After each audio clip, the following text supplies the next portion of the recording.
Today we have the pleasure of interviewing Pulitzer Prize winning journalist, Emmy-nominated filmmaker, Tony-nominated theatrical producer, and leading voice for human rights of immigrants, Jose Antonio Vargas. Vargas is here at Miami University as a part of the lecture series to give an insightful talk called Define America, Let's Talk About Immigration. Thank you for being here. Thank you so much for having me. All right, our first question. So you are an activist and a journalist. When did you decide that you wanted to pursue journalism as a career? Was there like a light bulb moment, or have you always known? I actually have never referred to myself as an activist. I think that's just something that got kind of, people use that to describe what I'm doing, right? Which is to be, to advocate on behalf of immigrants, specifically undocumented immigrants. So, but I've always just found it interesting when people say that, because for me it kind of becomes this thing where, wait a second, like, why is it that some people need to become activists while people don't have to be activists? They can just live their lives, right? And not worry about whatever the issue is. So, but to answer your question more directly, I actually became a journalist out of pure necessity. I found out, I was born in the Philippines, then came here when I was 12 in California. And then I found out 4 years after arriving that my papers were fake, that my green card was not real, and that I was here illegally. This was in 1997. And so back then in the media, this is in California, whenever anybody said anything about fake papers or illegal people, it was always thought of as a Mexican issue, and I'm Filipino, so I thought I was the only non-Mexican person who was undocumented. Even back then, that was not the language. But I thought to myself, I needed to pass, so I needed to get rid of my Tagalog accent, and I needed to write English and speak English, American English, in the most American way.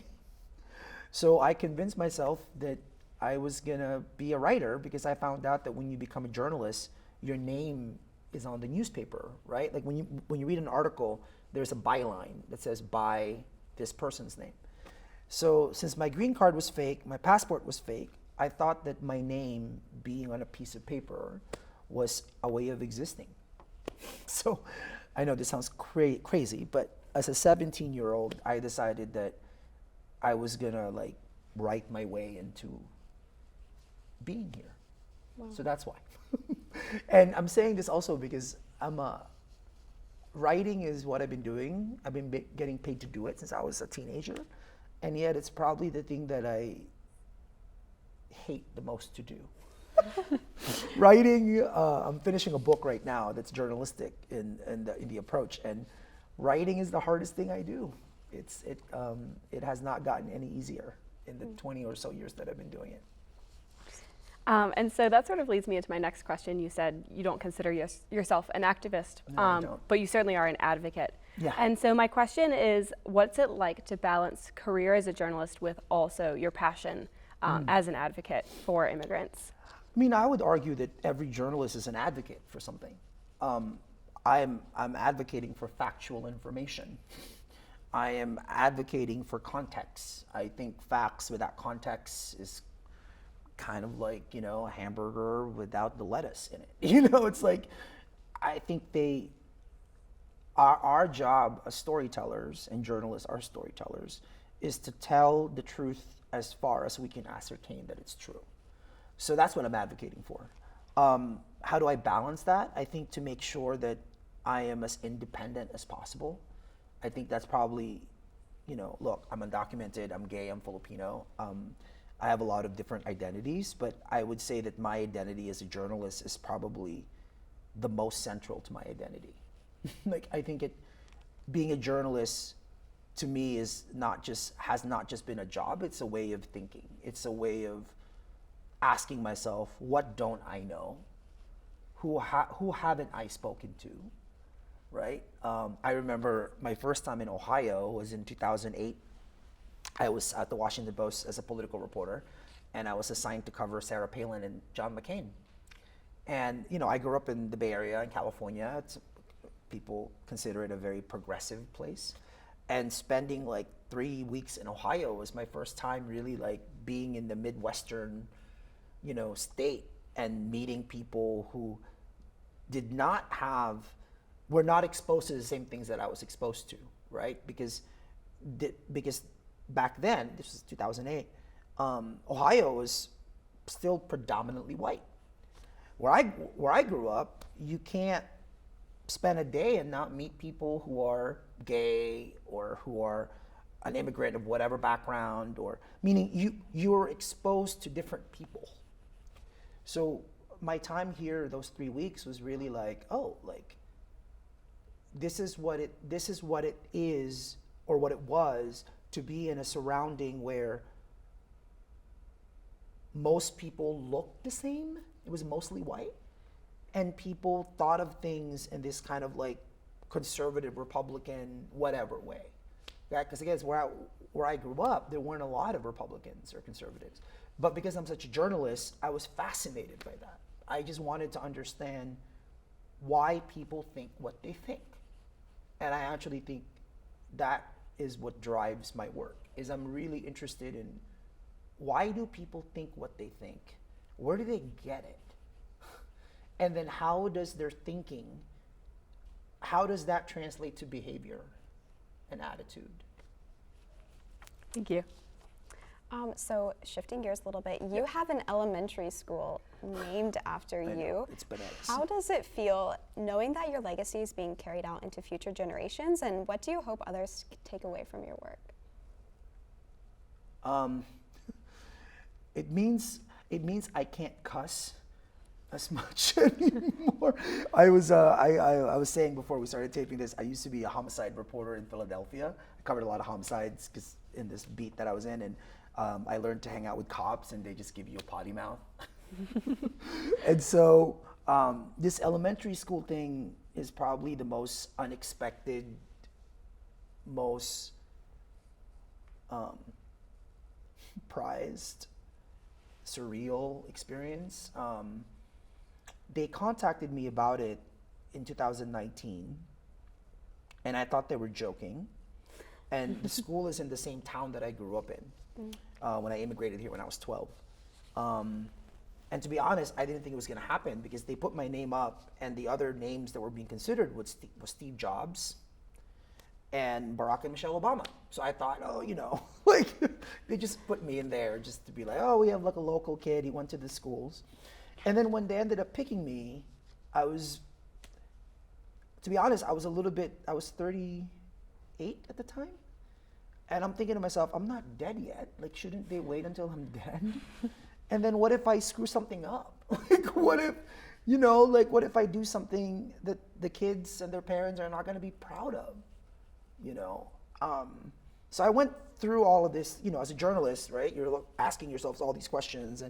But I have to say, what made me say yes to it was two reasons. One, my grandmother, who immigrated here in 1984.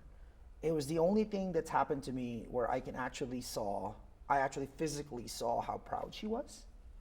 And my grandmother didn't make it past 6th grade. Like, she learned English in the Philippines by listening to like Frank Sinatra and Ella Fitzgerald songs. So the fact that my grandmother, who didn't even make it past elementary school, would have a grandchild that has an elementary school named after him, to me that was also her school. And then the other reason was all my teachers, right? I was really lucky to have gone to schools with teachers who wanted to teach. I am who I am because of all my teachers. All the teachers that, and I wasn't a great student. I think I was maybe above average. And I was a freshman in high school when I found out I was undocumented. So I kind of gave up. Because I just, what was the point, right? I knew that I couldn't go to college and no financial aid. So if it weren't for teachers and my principal and my superintendent in high school being so encouraging, I would not have pursued what I was pursuing. And so to me, the school is as much an honor of them, because you can't have schools without teachers and administrators. So that for me was like a message I wanted to send, was that for every immigrant kid who doesn't feel welcome in this country, there are teachers who are going to make them feel welcome. And then my last question is about journalism. Ah. You said you got into it out of necessity, but what is the most difficult story that you've ever covered, or what was the favorite story that you ever covered, and what was that like for you? Actually, my favorite story, I don't know about favorite. I was at the San Francisco Chronicle, and there was a study that came out of Stanford that said that the Bay Area, where I was living, was becoming among the first minority-majority regions in the country, meaning the Latino, the Asian, and the Black population together outnumber the white population. So I was on the diversity beat, which means people of color who are journalists writing about other people of color, because we don't think of white as a color.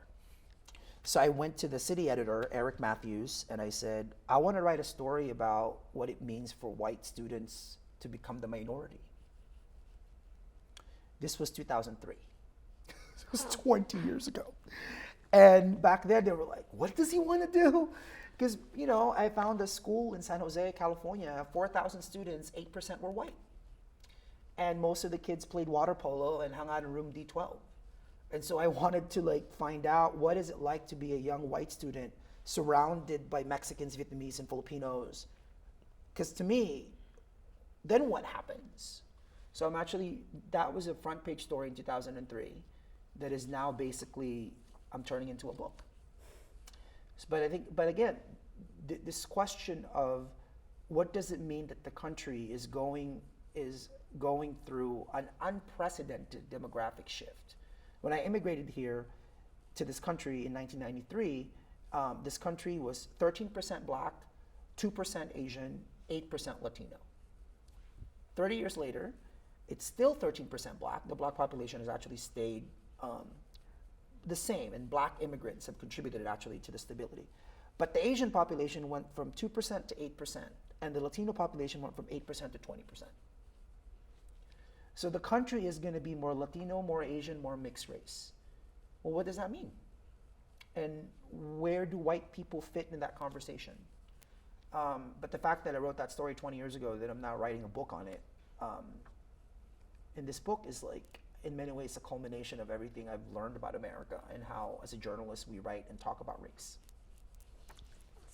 Well, Jose, thank you again for being here today. And I'm Abby Rineer. And I'm Charlotte Waldron. You can find more content on MTN's YouTube page. And thank you so much for watching.